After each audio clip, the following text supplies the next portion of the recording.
여호와의 경고를 예언할 선지자의 소명, 선지자를 불러요.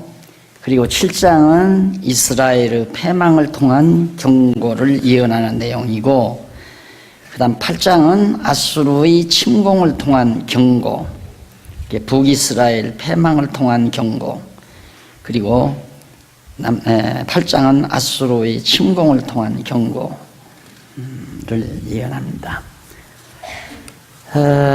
우선 선지자 소명이 6장인데 1절로 5절에 보면 90페이지, 이사야가 보좌에 앉으신 여호와의 환상을 보고 탄식을 합니다. 망한다니까 선지자가 탄식하지 않을 수가 없죠. 그리고 넘어가서 6절로 8절, 6장 6절로 10절, 입술을 정결케 하여 사명을 주소서 백성에게 보내주는, 이사야의 입술을 하나님께서 정결케 해서 하나님의 말씀만을 바르게 전하도록. 왜? 망한다는 말 전한다는 게 참 어렵잖아요. 듣기 좋은 말이 아니라 이스라엘 망한다, 북이스라엘 망한다, 이런 말을 전해야 되기 때문에 거짓 없이 전하게 하기 위해서. 그 다음 11절로 13절은 성읍들이 황폐해져도 거룩한 신은 남을 것을 약속합니다. 자,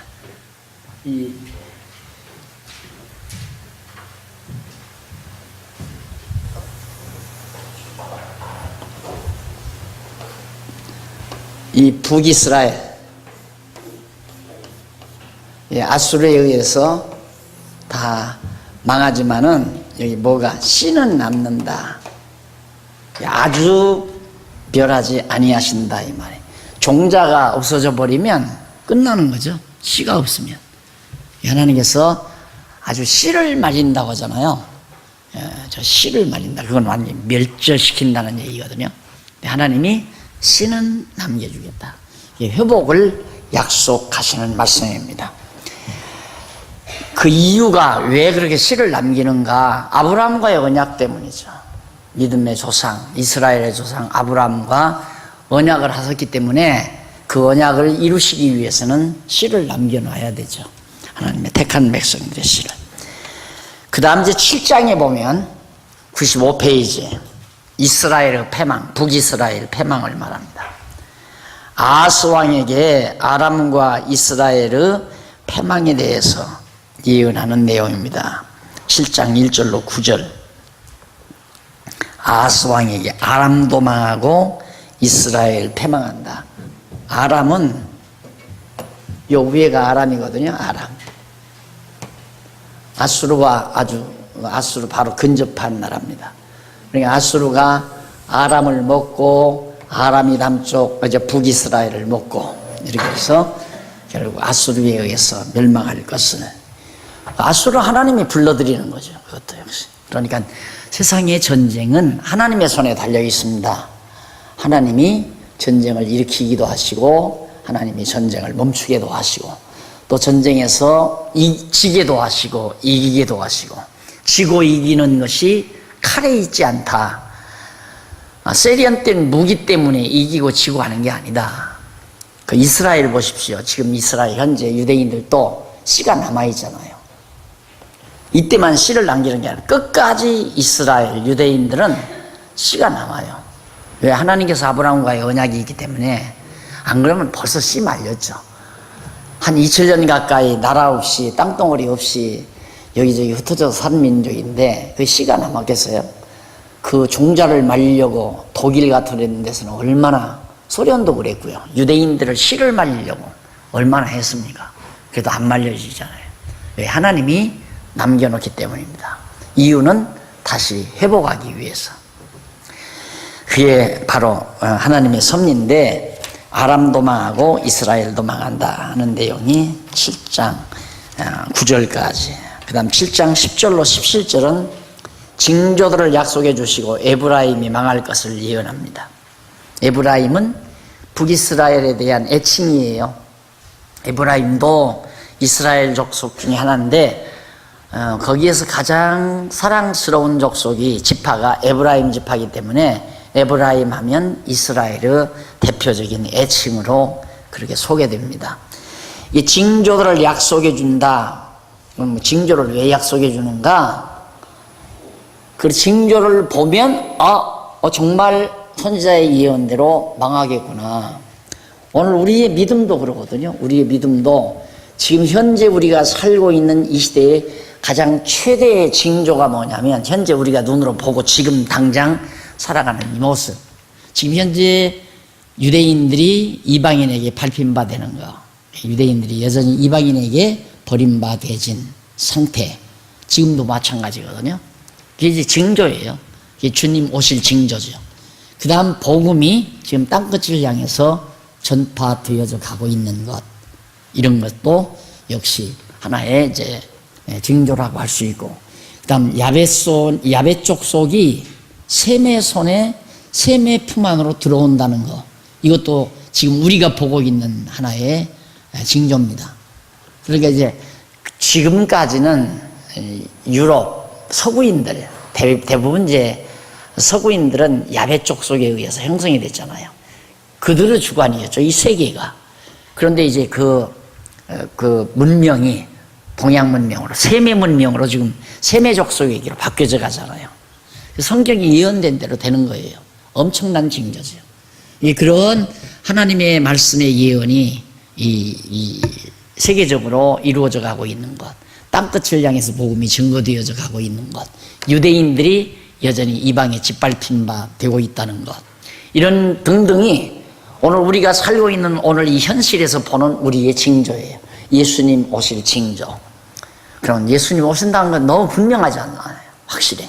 그러니까 여기도 이런 징조들을 보여주는 것은 아수르가 반드시 쳐들어와서 아람도 망하고 북이스라엘도 멸망시킨다 하는 걸 깨달아 알게 하기 위한 겁니다. 그 다음 넘어가서 18절로부터 25절 1페이지 4701페이지 에브라임이 멸망당할 때에 참혹한 모습에 대해서 예언합니다. 에브라임이 멸망당할 때 아주 참혹한 모습. 북이스라엘이 얼마나 참혹하게 아수르 사람들이 와서 멸망시킬 건가를 예언하는 그런 것들이 하나의 징조예요. 이걸 보면 하나님이 아수르를 통해서 북이스라엘을 멸망시켰다고 하는 그런 내용을 깨달아 알게 하기 위한 겁니다. 만약에 징조를 예언하지 아니하면 또 의심할 여지가 있잖아요. 징조가 없으면 혹시 저절로 그렇게 된 거 아닌가? 이런데 징조까지 얘기해 놓으면 징조는 그 멸망당하는 형태들, 상황 이런 것들을 알려주는 거거든요. 그러니까 그대로 어떻게 망한다는 사실은 이건 여호와 하나님의 예언대로 선지자의 예언대로 이루어졌다. 따라서 여호와 하나님은 살아계시다. 그걸 깨닫고 백성들로 하여금 여호와께 돌아오게 하기 위한 거죠. 그러니까 지금도 우리가 사는 이 시대에도 이 징조가 안 보인다면 정말로 성경이 진리일까? 정말 예수님이 하늘에서 정말 저렇게 파란 하늘에서 예수님이 내려올까? 10번도 의심하죠. 그러니까 일반 학자들이 다 그걸 의심하고 안 믿잖아요. 예수 재림을. 그러나 우리는 믿는 이유가 너무도 징조가 분명하니까 지금 우리가 살고 있는 이 시대의 징조, 큰 징조 3가지 이제 얘기했잖아요. 어떻게 그럴 수 있냐? 성경이 얘기한 대로. 어떻게 야베손이 셈의 후손의 장막에 지금 점점 겨들어오고 있고, 그리고 역시 이제 땅끝까지 지금 복음이 증거되어져 가고 있고, 유대인들이 씨가 남아서 이방인의 짓밟힘을 지금도 당하고 있다는 말입니다. 이런 것들이 이제 장차 유대인의 때가 오면서 예수 그리스도가 오신다는 것. 이런 등등의 징조들을 통해서 우리의 믿음이 더욱 견고해지는 거죠. 자, 그 다음 아수르 침공이 나옵니다. 8장에는 아수르 제국이 이제 예루살렘에, 북이스라엘에 침공하는데 다메섹과 사마리아가 아수르에 의해 망할 것을 예언합니다. 다메섹은 아람 나라, 여기에.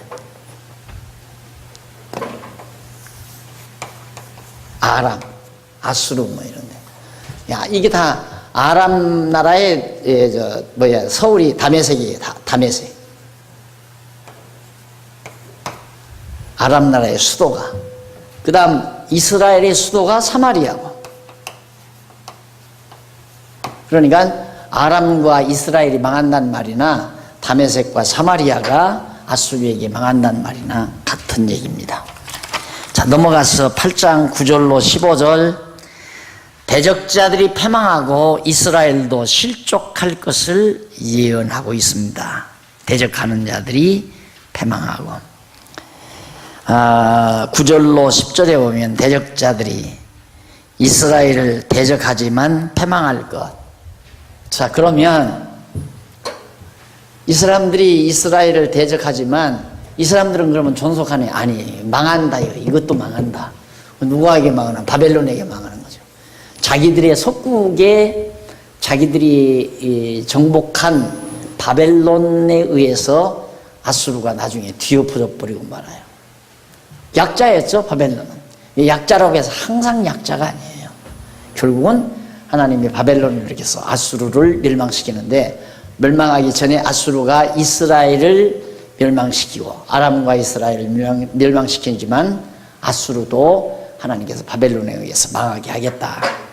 예언된 대로 역사가 그렇게 진행됐잖아요. 이게 지금 예언이 어디 이사야가 예언한 거거든요. 근데 이사야의 예언대로 그 뒤에 역사가 그대로 다 이루어진 거예요. 그러니까 역사는 하나님의 계획에 의해서 다 섭리되어지고 이루어져 간다는 얘기입니다. 그 다음 예표대로 진노가 임하여 환난을 겪게 될 것을 예언합니다. 그 16절로 22절에 분명히 북쪽 이스라엘은 예표대로 반드시 환난을 겪게 된다. 망하는 거죠. 넘어가십시다. 그렇게 어려운 것들이 아니죠. 선지서가 이제 역사를 알고 나면, 이스라엘 민족의 역사를 알고 나면 선지서는 이미 제가 또 이렇게 노트를 해드렸고, 그러니까 보시면 그냥 훤하게, 그냥 아까 처음 말씀드린 대로 선지서를 공부하게 되면 사관이 트인다. 그리고 역사서를 공부해도 물론 사관이 트이지만 우리 인간이 얼마나 하나님에게 예속된 존재인가를 깨닫게 되고, 그래서 이제 우리가 사는 세계에 대한 시각이 바르게 정립이 되어지는 겁니다. 그 다음 결과에 대한 예언이 9장에서 12장까지 나와요. 그러면 그렇게 하나님께서 멸망시킨 결과. 자, 그러면 한번 보십시다. 양쪽 가로 3번이니까 양쪽 가로 2번을 한번 찾아보시면 항상 여러분 그게 굉장히 중요합니다.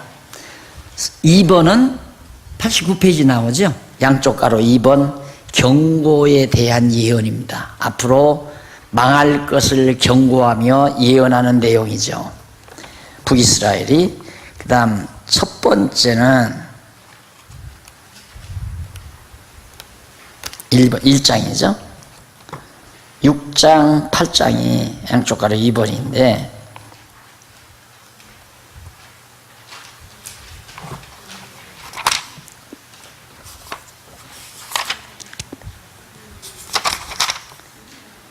저 앞에 40페이지, 4640페이지, 진노에 대한 예언. 예, 하나님이 진노하실 걸 예언하면서 경고, 이제 망한다, 곧 이제 아수르가 쳐들어온다, 경고하면서 결과에 대한 예언. 그러면 그렇게 멸망한 다음 그 결과가 어떻게 되지는가에 대한 예언이 9장에서 12장까지 나와요. 그 가운데 9장에서 10장까지는, 10장 4절은 이스라엘이 패망할 것에 대해서 예언하고, 10장 5절로 34절은 아수르가 패망할 것에 대해서 예언하고, 11장에서 12장은 유다가 회복할 것을 예언합니다. 결과가 어떻게 맺어지나?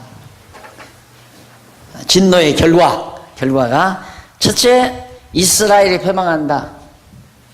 이스라엘 패망. 두 번째, 아수르 패망. 세 번째, 이스라엘 회복. 너무 분명하죠? 자, 아수르도 망하고 하나님의 택한 백성 이스라엘도 망해요. 그런데 아수르에 의해서 이스라엘이 망하게 하고 망하게 한 다음 아수르를 패망시켜서 이스라엘을 회복시킨다 이 말입니다. 그럼 그 회복시키는 과정은 바벨론이 일어나서 아수르를 멸해요. 멸한 다음 바벨론이 남쪽 유다도 멸망시켜요. 하나님의 택한 백성을. 이게 다 하나님의 택한 백성인데 북이스라엘이나 남쪽 유다나 결국 하나님께서 바벨론도 멸망시키고 그 다음에 이제 남쪽 유다 회복시킬 때 북이스라엘도 함께 그 도표로 보면 이제 이렇게 되죠. 721년에 아수르에 의해서 패망시키고 그리고 여기 70년 포로 생활 한 다음에 587년에 주전 예수님 전 587년에 바벨론에 의해서 패망시키고 그 다음 여기서 회복시킬 때 북이스라엘 백성도 남쪽 유다 백성도 다시 회복을 시킨다. 그래서 하나님이 여기서 찢어섰으나 다시 싸매신다. 북이스라엘과 남쪽 유다를 찢었다가 다시 하나님께서 싸매신다. 여러분 얼마나 역사를 길게 봐야 된다는 거 알잖아요. 그래서 참으라는 겁니다. 인내하라는 거. 근데 우리는 우리 일생이 한 80년 되는데 80년 인생을 길게 보지를 못하고 그냥 근래 1, 2년 사이에 일어나는 일에 좌절하고 절망하고 그냥 몸부림치고 그러면서 사는 게 우리들이죠. 7, 80년 정도는 그건 솔직히 너무 짧은 기간이에요. 하나님의 섭리 과정에서. 내가 늘 말하지만 아브라함에게 언약해놓고 아브라함의 언약이 이루어질 때는 다윗 때 와서 다 이루어졌잖아요. 그러니까 한 1000년 후에 이루어진 거예요. 1000년 후에. 아브라함에게 언약이 1000년 후에 갔어요. 그러니까 여기도 보면 하나님께서 모세에게 언약한 것이 지금 여기 와서 다 이루어져 가고 있는 거고요. 하나님은 긴 역사를 당신의 정하신 뜻 따라 섭리하시기 때문에 우리는 그 역사 과정의 한 파편으로, 한 부분으로 지금 끼어들어가 있는 것이다. 그러니까 우리 상식대로 역사가 안 이끌어져 가는 게 아니에요. 큰 하나님의 역사의 틀 속에서 우리가 움직여가는 거죠. 자, 그 다음 보면 이스라엘의 패망 거듭 나오죠. 9장에서 10장 4절까지가 이스라엘의 패망 나옵니다. 이거 패망한다. 여기 패망. 그 다음에 이제 아수르 패망, 그 다음 남쪽 이스라엘 다시 회복한다. 1절로 7절까지, 9장 1절로 7절까지 보면 나라를 창성케 하여 평강의 왕이 통치할 것을 예언합니다. 나라를 창성케 해서 평강의 왕이 통치할 것을. 이스라엘이 패망한다면서, 근데 패망한다고 예언하면서 하나님께서 회복할 것을 먼저 서두로 말씀을 하고서 말씀을 하세요. 전에 고통하는 자에게는 흑암이 없으리로다. 옛적에는 여호와께서 스불론 땅과 납달리 땅으로 멸시를 당하게 하셨더니 후에는 해변길과 요단 저편 이방의 갈릴리를 영원롭게 하셨느니라. 다 회복하겠다는 얘기죠. 자, 그 다음 거기 17페이지 4717페이지 위에서 6째 줄 6절로 7절에 보면 이사야 선지자가 나라를 다스릴 평강의 왕의 신분과 그 임무를 예언하는 내용입니다. 이사야 선지자는 이는 한 아이가 우리에게 낳고 한 아들을 우리에게 주신 바 되었는데 그 어깨에는 정사가 메었고 그 이름은 기묘자라 모사라 전능하신 하나님이라 영존하시는 아버지라 평강의 왕이라 할 것임이라 예언합니다. 여기 한 아이나 한 아들은 징조로 처녀가 잉태하여 낳을 임마누엘을 말하는 겁니다. 그러니까 여기서 이제 징조 중에 이스라엘이 이제 망하는데 하나님께서 평강의 왕을 보내가지고 다스리게 하는데 회복을 말하는 거죠. 회복. 여기서 회복은 역사 과정에서 이때를 말하지만 이건 하나의 모형이에요.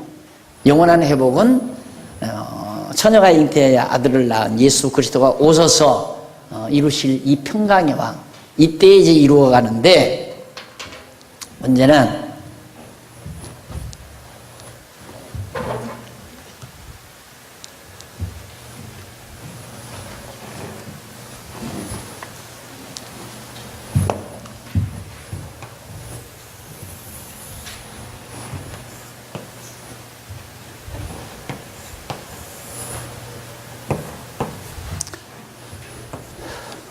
회복이죠.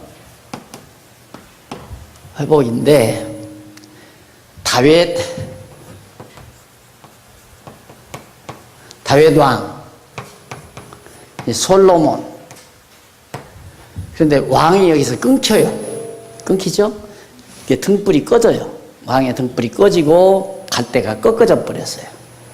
여기 회복이 됐단 말입니다. 성전이 회복이 되는데 회복된 이 기간에 엄청난 시련이 와요.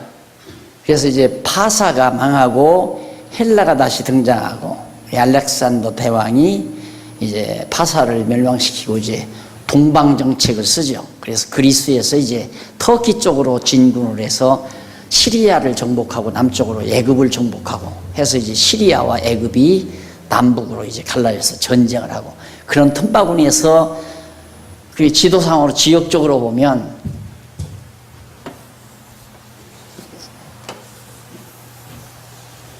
이렇게 되거든요.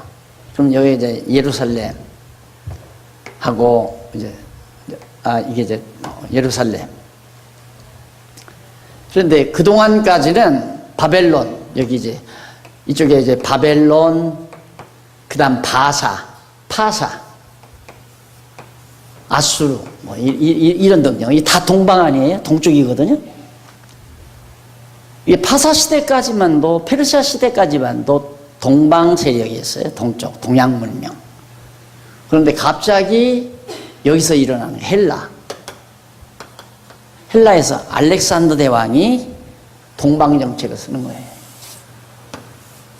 해서 여기 이제 아시리아, 과거 아수르죠. 아시리아를 수리아를 정복하고 그리고는 남쪽 일로로 가서 이제 애굽을 정복하는 거예요. 애굽. 이것이 남방왕이고 이게 이제 북방왕.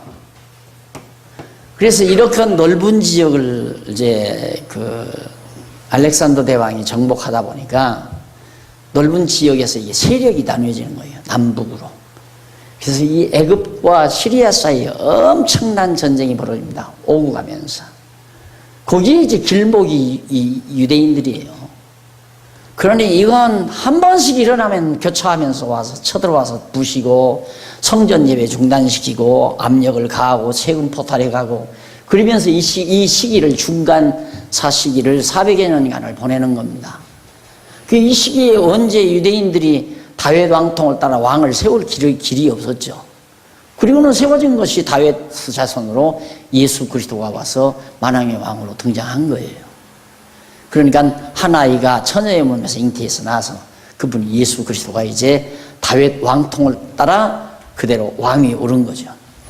그리고 유대인은 이때 이제 겨우 회복해서 와가지고 성전 짓고 제사 드리려니까 그것도 마음대로 안 된 거예요.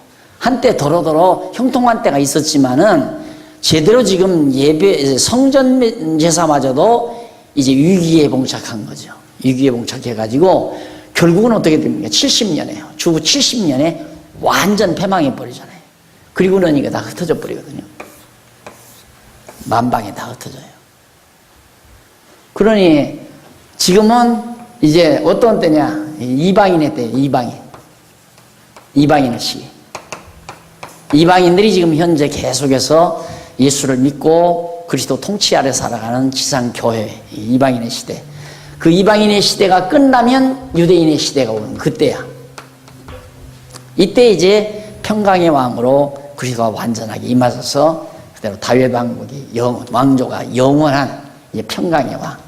물론 지금도 예수님이 이제 성령으로 오셔서 평강의 왕 지배하지만 직접 예수님이 이제 부활하신 예수님이 평강의 왕으로 오셔서 유대인들 예수를 믿고 돌아왔을 때 이제 마지막 예수님이 오셔서 이제 천년 왕국을 이루시는 그런 역사로 이제 이끌어져 가는 거죠. 유대인의 시대가 돌아와야 그래야 이제 완전 회복이 되는 거예요. 이건 모형이에요. 다시 말해서. 그래서 하나님은 꺾어진 갈대마저 꺾지 아니하고 꺼져가는 등불마저 끄지 아니하는 그런 하나님의 섭리를 통해서 역사를 섭리해 가신다. 그 다음 이제 9장 8절로 12절 교만한 백성을 대적이 삼켜도 노가 여전한 하나님께서 이 하나님을 대적하고 하나님을 멀리한 교만한 백성을 대적이 와서 다 삼켜도 하나님의 노가 아직도 여전히 계속된다. 백성들 모두가 멸망을 당해도 노가 여전함을 여전히. 자, 다 대적이 삼켜도 노가 여전하고 멸망을 당해도 하나님의 진노가 여전하다. 얼마나 하나님의 노가 무서운가를 알 수 있죠. 그 다음 9장 18절, 21절, 22페이지 거기 봐도 형제가 서로 먹고 유다를 쳐도 노가 여전해. 남쪽 유다, 이 남쪽 유다를 쳐도 바벨론이 와서 쳐도 그래도 하나님의 진노가 여전하다. 그 다음 23절, 23페이지 10장 1절로 4절 불의한 통치자에게 화가 임해도 노가 여전함을. 백성들의 지도자들이 다 화를 받아도 하나님의 진노는 끝이지 않는다. 하나님의 노가 얼마나 오래 지속되는가를 알 수 있죠. 그 다음 이제 25페이지 4725페이지 두 번째 동그라미 안에 2번 아수르의 패망. 결국 북쪽 이스라엘을 괴롭힌 아수르를 하나님께서 멸망시키는 것이 10장 5절로 34절에 나옵니다. 10장 5절로 11절 25페이지 밑에 부분 여호와의 뜻이 아닌 아수르의 뜻에 따른 말을 지적함. 화 있을 진저 아수르 사람이여 그는 나의 진노의 막대기요 그 손에 몽둥이라. 막대기나 몽둥이에 불과하다. 너는 인간이 아니다. 그냥 내가 잠깐 내 사랑하는 백성들 때리는 데 사용한 몽둥이고 채찍에 불과하다. 그래서 때리고 너는 버리고 화목으로 써버리고 너는 버리겠다 이 말이죠. 내가 그를 보내어 한 나라를 치게 하여 북이스라엘 치게 해서 내가 그에게 명하여 나의 노한 백성을 쳐서 탈취하며 노략하게 하며 또 그들을 가로상의 진흙같이 짓밟게 하려 하거늘 그의 뜻은 이같지 아니하며 그의 마음의 생각도 이같지 아니하고 오직 그 마음에 허다한 나라를 파괴하며 멸절하려 하여 이르기를 나의 방백들은 다 왕이 아니냐. 갈로는 갈그미스와 같지 아니하며 하맛은 아르밧과 같지 아니하며 사마리아는 다메섹과 같지 아니하냐. 내 손이 이미 신상을 섬기는 나라에 미쳤나니 그 조각한 신상이 예루살렘과 사마리아의 신상보다 우수하였느니라. 아주 아수르가 하나님이 여기를 쳐서 승리하게 하니까 지잘나서 그런 줄 안다. 하나님은 그냥 몽둥이나 막대기로 그렇게 쓰고 버리려고 생각을 하는데 아수르는 생각이 거기에 있는 게 아니야. 이거 다 정복해서 우리가 제일이다. 이렇게 하려고 지금 아주 자만에 빠져 있다 이거예요. 그래서 자기들이 섬기는 신이 이 유대인들 이스라엘 백성들이 섬기는 신보다 여호와 신보다 우월하다. 우리 신이 이렇게 자구에 빠져버리는. 그러니까 여러분 불택자는 힘이 강할수록 불쌍한 사람입니다. 힘이 강할수록 불택자는. 왜? 하나님의 택함 받지 아니한 자가 힘이 있다는 건 몽둥이나 채찍으로 쓰고 버리려는 거거든요. 그러니까 비참한 거죠. 결국은. 그러니까 나는 뭐 반미 사상을 가진 건 아니에요. 그렇게 이해하고 들어서는 안 됩니다. 이 세계 역사를 내가 이 성경을 통해서 이제 감지하면서 말씀을 드리는 거지, 난 미국이 미워서 그러는 게 아니에요. 미국은 망해요. 망할 수밖에 없어요. 왜? 그동안 하나님이 힘을 주어서 쓰게 만들었어요. 미국을 통해서. 근데 그 힘이 이제 동방으로 오거든요. 동방으로 오는데 중국이나 소련, 그 헤게모니를 잡으려고 지금 애를 쓰지 않습니까? 근데 소련보다는 중국이 훨씬, 보기에 힘을 가지기에 충분하죠. 인구도 많고, 또 쓸모 있는 땅도 많고, 그런데 소련은 땅이 쓸모가 없어요. 그리고 인구도 그렇게 많지 않고.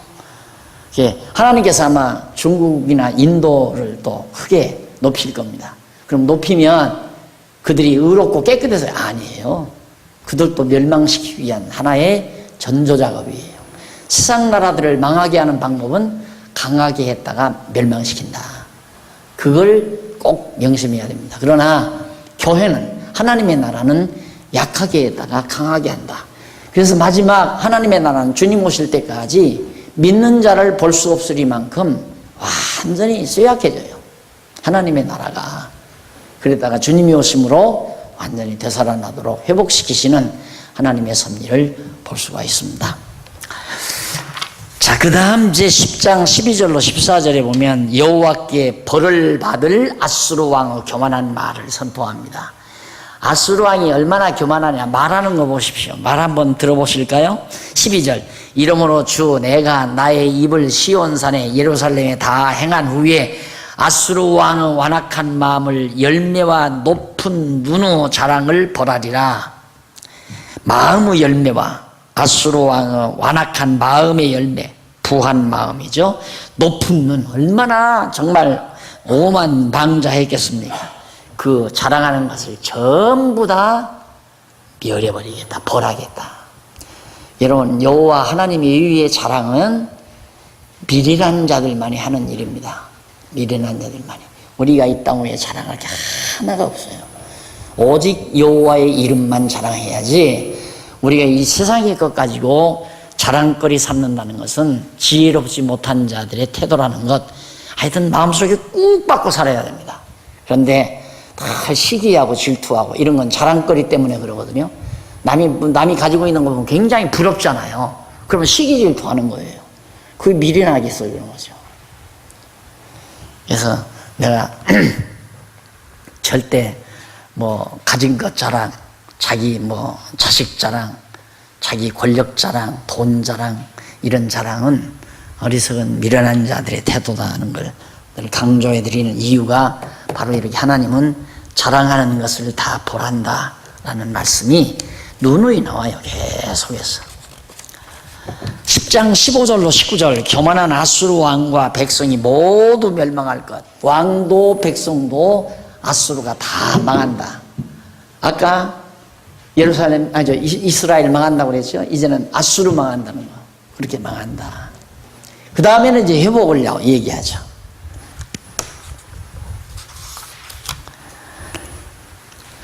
자, 10장 20절로 23절 32페이지에 보면 여호와를 의뢰하는 남은 자들이 돌아올 것을 예언합니다. 끝까지 여호와 하나님만 의지하고 사는 그런 남아있는 자들을 하나님이 회복시킨다는, 돌아오게 하겠다.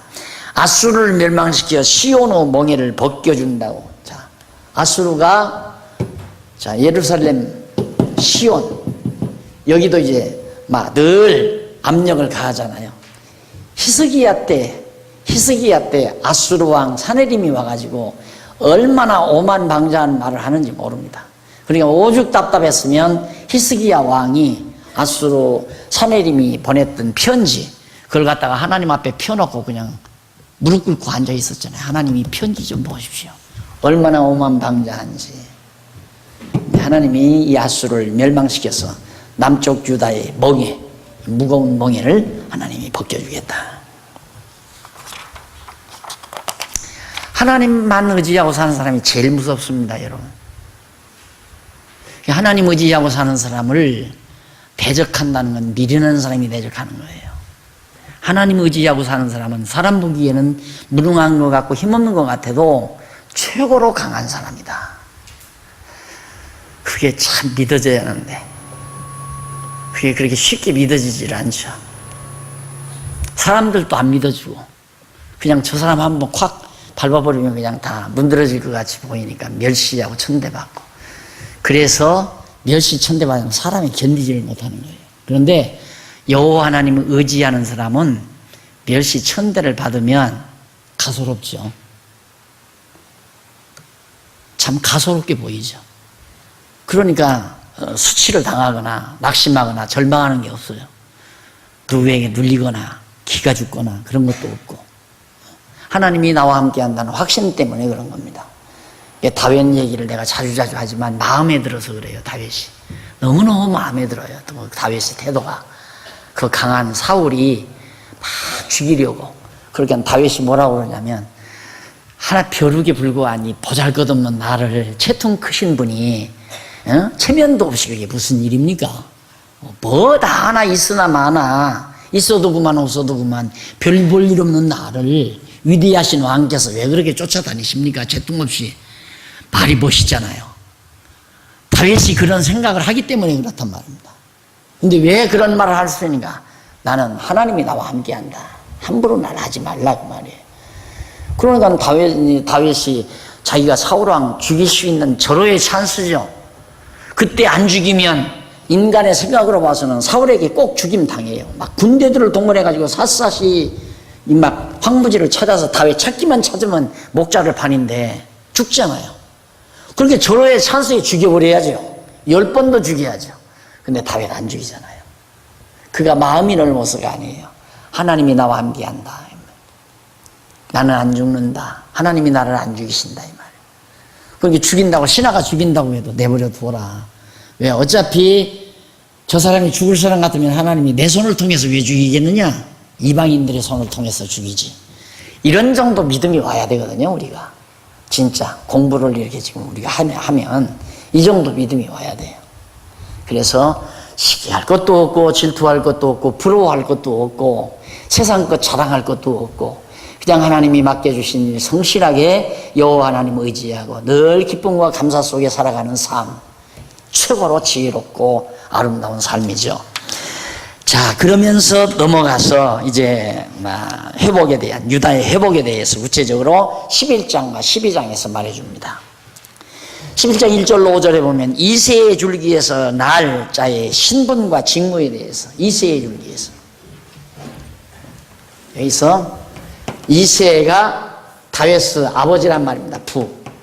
예, 이새의 줄기 다윗이죠. 이 줄기에서 날 자, 그게 바로 아브라함과 다윗의 자손으로 오실 예수 그리스도를 말하는 거다 이 말이에요.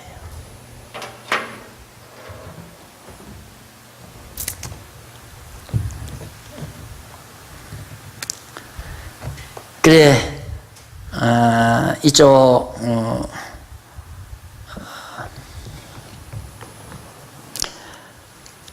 1절로 5절 이새의 줄기에서 날 자의 신분, 직무, 이게 나오는데, 신분은 한 가지가 나서 결실할 것이다. 이는 이새의 아들 다윗 왕가의 왕위를 이어 한 왕이 출생하여 견실한 왕국을 이루신다는 그런 뜻이고, 3절로 5절에 보면 40페이지 메시아의 세 가지 직무에 대해서 예언하는 겁니다. 네. 세 가지, 메시아의 세 가지 직무는 물론 제사장, 선지자, 왕 이런 것들을 말하는 거죠. 이런 직무를 가진 메시아 그리스도가 오실 것.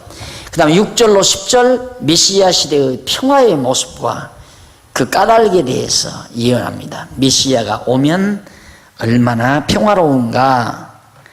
평화로운 모습은 6절로 8절에 나와요. 이쪽 41페이지에 보면 6절로 8절 그때 이리가 어린 양과 함께 거하며 표범이 어린 염소와 함께 누우며 송아지와 어린 사자와 살찐 짐승이 함께 있어 어린아이 끌리며 7절 염소와 곰이 함께 먹으며 그것들의 새끼가 함께 엎드리며 사자가 소처럼 풀을 먹을 것이며 젖 먹는 아이가 독사의 구멍에서 장난하며 젖된 어린아이가 독사의 굴에 손을 넣을 것이라. 이것이 평화로운 모습을 말합니다.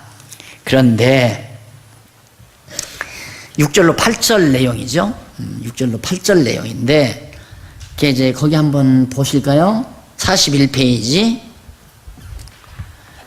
이제 얘기한 대로, 그 짐승들이 어린아이에 끌린다. 이런 사나운 맹수와 순하고 어리며 살진 가축이 함께 산다. 그러니까 아주 사나운 짐승하고 아주 순한 짐승하고 서로 싸우면서 잡아먹고 그렇게 사는 게 아니라 서로 공존한다. 평화롭게 공존한다는 것을 그렇게 상징적으로 지금 이사야가 예언한 겁니다.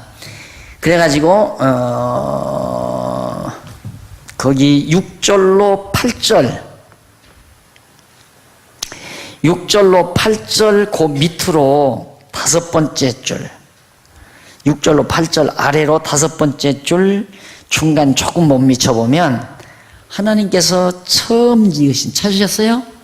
네, 하나님께서 처음 지으신 인간에게는 모든 짐승을 다스릴 수 있는 권한을 주었지요. 창세기에 보면 타락한 후에는 그 권한을 상실하게 됩니다. 그래서 짐승이 사람을 잡아먹을 만큼. 그래서 이사야 선지자는 인간이 타락으로 인하여 상실한 권한을 메시아 시대에 다시 회복한다는 뜻으로 예언한 겁니다. 그리고 암소와 곰이 함께 먹으며 그것들이 새끼와 함께 엎드러지며 하는 이런 내용, 이런 약육강식 시대, 강한 자가 약한 자를 잡아먹는 시대, 다 그것도 마찬가지예요. 그래서 창세기 1장 30절에 보면 이제 그렇게 사악해서 강한 짐승이 약한 짐승을 잡아먹게 그렇게 되었는데, 밑에서부터 6째 줄 앞부분에 보면 이사야 선지자는 인간의 타락으로 인하여 사악해진 짐승이 메시아 시대에는 타락하기 전으로 회복된다는 뜻으로 예언한 것입니다. 그리고 젖먹이는 아이가 독사의 구멍에, 이것도 역시 독사가 그 독으로 어린아이에게 해를 끼치지 않는다는 뜻으로 예언한 건데, 처음 지음받은 에덴 동산의 뱀은 하와를 유혹해서 인간에게 해를 끼쳤으나 메시아 시대는 반대로 인간에게 해를 주지 않게 된다는 그런 의미죠. 그래서 넘어가서 42페이지 제일 위에 중간에 보면 곧 메시아가 재림하여 지상에서 이루실 천년왕국의 모습을 예언한 것입니다. 네. 메시아 시대에 이제 이루어지는 건데 최종적으로는 이때 이루어지죠. 그러나 일단 이스라엘 백성들이 회복될 때 고레스가 나오잖아요. 고레스 시대에는, 고레스가 이제 파사 왕인데, 파사가 이제 바벨론, 그 이전에 바벨론이, 이때 이제 바벨론이 남쪽 유다를 쳐서 70년 동안 포로 생활 이제 잡아다가 이제 노예도 시키고 딱 약자를 지배하고 다 그랬잖아요. 그러니까 강한 바벨론 나라가 약한 나라들을 착취해서 막 세금, 돈, 보험을 다 착취해다가 부와 영화를 누리고 바벨론이 영화롭게 살았단 말입니다. 그런 세상이 아니죠. 그렇게 있는 자들, 강한 힘만 있는 자들이 잘 살고 힘없는 자들은 다 빼앗기고 살고, 그게 자본주의 사회예요. 경제적으로 말하면 자본주의 사회가 그거예요. 힘 있는 자들은 점점 더 힘이 있어지고 힘없는 자들은 점점 더 힘이 없어져 버리고. 자, 그런 세상이었는데 고레스가 딱 나오더니만 다 풀어줘 버리잖아요. 다 지배하는 게 아니라 유다 백성 너희들은 너희 나라에 가서 너희 신성이고 평화롭게 살아라. 그래서 이루어져요. 그게 한데 그 모형대로. 강자가 약자를 잡아먹거나 막 죽이거나 이런 거 없이. 그래서 고레스 시대, 파사왕 시대에 세계가 상당히 평화롭게 아름답게 이루어져 갑니다. 그 고레스가 장차 오실 메시아에 대한 하나의 모형이에요. 이 모형. 메시아, 고레스가. 이렇게 평화로운 왕, 이제 헬라 시대 알렉산더도 이제 그런 류에 거의 가까운 알렉산더, 헬라 시대도.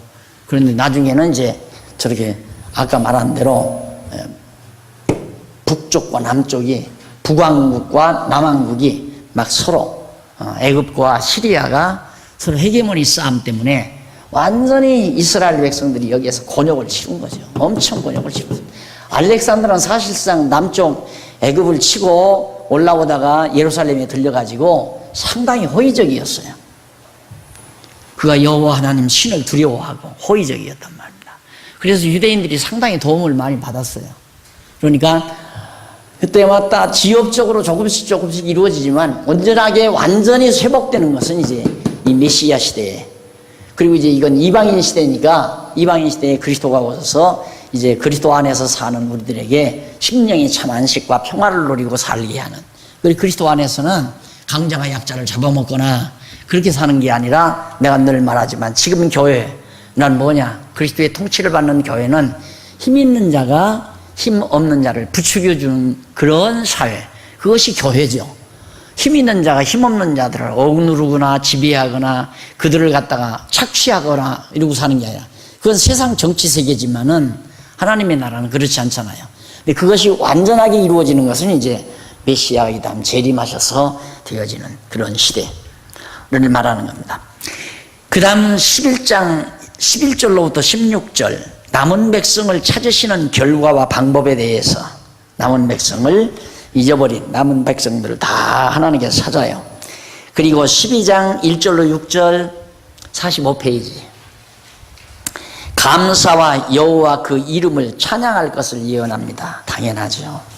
그렇게 평화롭고 아름다우니까 감사가 넘치고 하나님 여호와께 대한 찬양이 넘치고, 하나님께서 찬양하게 하고 감사하게 하신다. 자, 똑같이 풍요로워요. 자, 망하기 전, 패망하기 이전에도 풍요로워요. 근데 그때 패망하기 이전에 풍요로우니까 하나님을 배반해요. 그리고 하나님을 찬양하지 않는단 말입니다. 그런 백성들을 하나님이 패망하게 했다가 패망시킨 아수르도 패망시키고 다시 회복시켜 주니까 그때야 감사가 넘치고 하나님께 찬양이 넘친다. 탕자비유와 똑같잖아요. 똑같이 아버지 품에서 참 편안하게 잘 살았어요. 그런데 왜 그때는 아버지 사랑도 못 깨닫고 아버지에게 감사한 일도 모르고, 그 나가잖아요. 돈 떼주니까 나갔단 말입니다. 나가서 다 망하고 돌아와서야 아버지 사랑 깨닫고 아버지 정말 감사한 줄 알고, 우리 인간이 바로 그 모습이란 말입니다. 그래서 망했다가 흥하게 하는 이유는 깨달아 알고 여호와 하나님 찬양하게 하기 위해서. 그러니까 나서부터, 이 세상 태어나서부터 배부르고 편쾌 잘 살아가는 사람보다는 어려움 겪게 돼가지고 다시 일으킴을 받을 때, 어려움 겪게 돼가지고 다시 일으킴을 받았을 때 신앙이 더 돈복해질 수 있다는 얘기죠. 자, 이렇게 해서 이제 유다 패망, 아수르 패망, 유다의 회복 다 공부를 했습니다. 그 다음에 이제 13장에서부터 23장까지 이사야 넘어가 보면 4749페이지 한쪽 가로 2번입니다. 이것은 열방에 대한 진노입니다. 열방에 대한 진노. 하나님께서 일단은 이제 이스라엘 백성을 중심으로 한, 이스라엘과 유다를 중심으로 한 예언은 끝냈어요. 아까 처음에 시작할 때 그랬죠. 이사야가 여기에서 예언을 하는데, 이사야 예언의 대상은 남쪽 유다예요.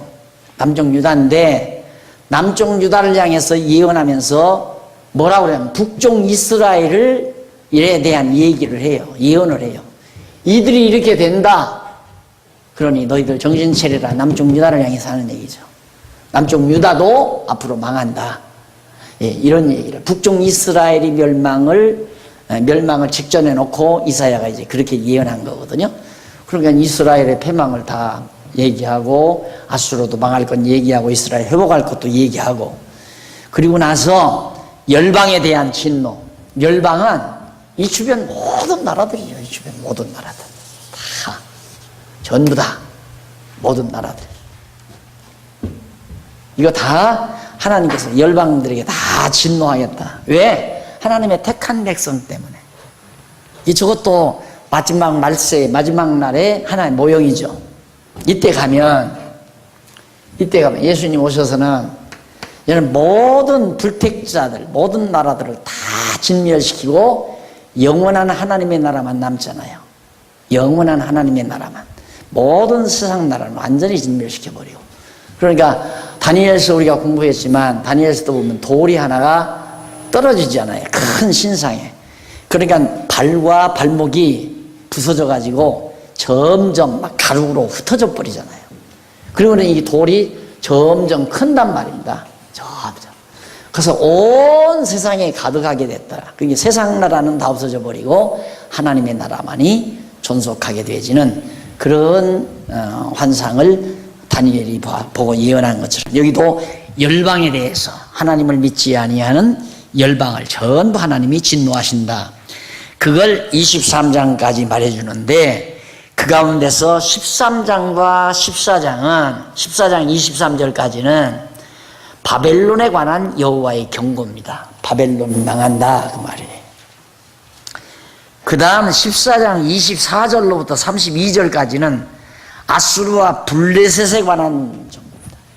자, 여기 아수르, 바벨론 망한다, 아수르 망한다. 그 다음 요 블레셋이 얼마나 고약했습니까? 이 블레셋.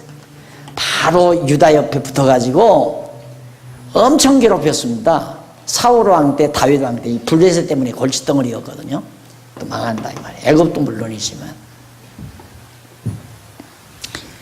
그리고 이제 그 다음에는 모압 나오죠. 모압. 15장에서부터 16장은 모압에 관한 여호와의 경고입니다. 모압은 이쪽이죠. 모압. 이 모압. 이 주변 국가들. 이게 다 주변 국가야. 바벨론, 아수르, 이제 물론 아람도 나오고, 이 블레셋, 모압, 애굽 뭐 등등 이 주변 모든 열방 세력들입니다. 다 하나님께서 진노하겠다 이 말. 왜? 저들이 괴롭혔으니까. 저들이 하나님의 택한 백성들을 괴롭혔기 때문에 하나님이 다 진멸시키겠다. 그래서 하나님이 원수를 갚아주겠다 그 얘기입니다. 19장에서부터 20장은 애굽에 관한 여호와의 경고죠. 여기 애굽 여기 나옵니다. 그 다음 마지막 21장에서 23장은 기타 이방에 관한 여호와의 기타 나라들, 기타 조그만한 나라들, 두로니 뭐 이런 등등의 암몬 등등 이런 조그만 나라들. 그러니까 이스라엘 하나님의 택한 백성들을 여기다 다 갖다 데려다 놓고 블레셋, 조금 멀게는 애굽, 모압, 에돔, 암몬, 그 다음 아수르, 아람, 두로, 그 다음 뭐 바벨론 이 틈바구니에다 집어넣으라는 거잖아요. 하나님 대적들의 틈바구니에다 떴고 왜? 너희들은 나 의지 안 하면 안 된다 이게. 그게 우겨 쌓이게 대적들로 꽉 꼼짝 못하게. 그런데 놀랍게 하나님께서 솔로몬 왕 때 여기 딱 솔로몬이 왕이 되니까 한 사람도 못 쳐들어오는 거예요. 한 사람도. 전쟁을 해보질 않고 평강의 왕 아니에요. 솔로몬. 평화롭게. 여호와 하나님 의지하고 살도록 하나님께서 그렇게 해서. 그렇게 살게 했으면 얼마나 좋아요. 그런데 말년에 가서 우상이 들어오잖아요. 너무 편안하게 오래 살다 보니까 여호와 하나님만 경외하지 않고 그때 그냥 막 이들을 전부 공격하게 만드는 거죠. 그럼 어려움이 자꾸 오는 거예요. 그러니까 항상 여러분들은 그렇게 생각하면 됩니다. 내 주변에는 나를 해하려는 무리가 꽉 둘러싸여 있다. 내가 한시라도 여호와 하나님을 의지하는 일을 조금이라도 소홀히 하면 이 대적들은 나를 괴롭힌다. 이 생각을 하면 틀림이 없습니다. 그러니까 내게 괴로움이 닥칠 때 그때 자꾸만 그 사람이 나쁜 놈이고 이놈들이 참 애굽 이스라엘 못된 놈들이다. 블레셋이 나쁜 놈들이다. 이건 다 상대적인 평가예요. 문제는 내가 하나님과의 관계가 잘못되어 있다는 얘기죠. 그러니까 하나님과의 관계를 정확하게 하고 정말 하나님과의 관계에 아무런 이상이 없는데도 어려움이 오는 건 욕과 같은 시련을 위한 거죠. 나를 더 업시키려고 하는 것. 더 정말 경목해 만들어 가시려는 하나님의 배려가 그 이면에 깔려져 있다. 자, 그래서 13장에서 23장까지도 그렇게 어려운 대목이 없잖아요. 결국 주변의 이방 대적들을 하나님이 다 멸해줍니다. 여러분 얼마나 통쾌하겠습니까? 자, 블레셋이 망할 때, 야, 얼마나 막 가슴이 쓸어내리겠어요. 얼마나 한맺힌 가슴이. 얼마나 괴롭혔는데요. 애굽 마찬가지고, 에돔도 마찬가지고, 모압도 마찬가지고, 쳐들어와서 다 뺏어가고, 괴롭히고. 사사시대는 한시도 끝내지, 한시도 조용한 날이 없었잖아요. 사사시대는.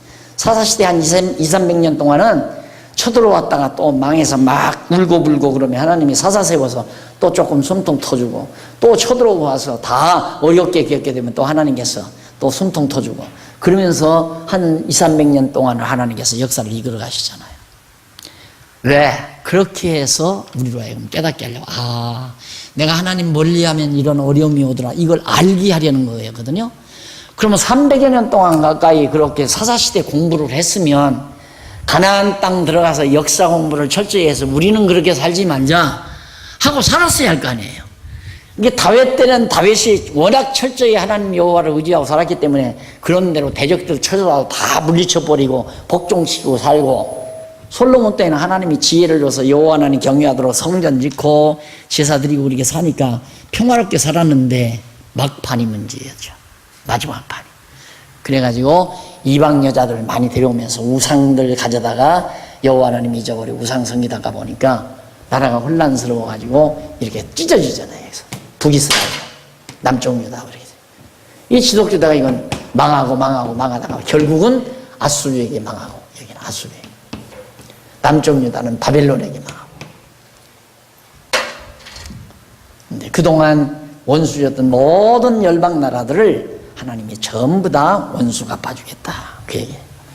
그래서 13장 1절로 5절에 보면 여호와의 명령에 따라 모여온 군대들의 모습을 보세요. 이방 나라, 틀림없이 이방 나라들이 하나님의 백성들에게 몰려오잖아요. 왜? 여호와께서 명령해 쳐들어가라 하니까 쳐들어간다 이 말이에요. 천하 없어도 하나님이 쳐들어가라 해서 쳐들어오면 망할 수밖에 없어요. 별 수 없이 망하는 거죠. 6절로 16절 바벨론에 임할 무서운 여호와의 진노에 대해서, 바벨론이 쳐들어가지만 결국 바벨론에게 하나님의 무서운 진노가 임한다, 망한다 이 말이에요. 자, 그 다음 넘어가서 17절로 22절 56페이지. 메대를 들어 치심으로 황폐할 바벨론의 모습, 아주 뭐 자상해요. 이 바벨론 언저리에 메대라는 게 있었거든요. 메대. 그리고 그 밑에 바사라는 나라, 바사라는 도성국가가 있었고요. 메대도 도성국가고 조그마한. 완전히 바벨론의 힘에 눌려 사는 거예요. 그런데 어떻게 이 조그마한 도성국가에게 바벨론이 망하느냐?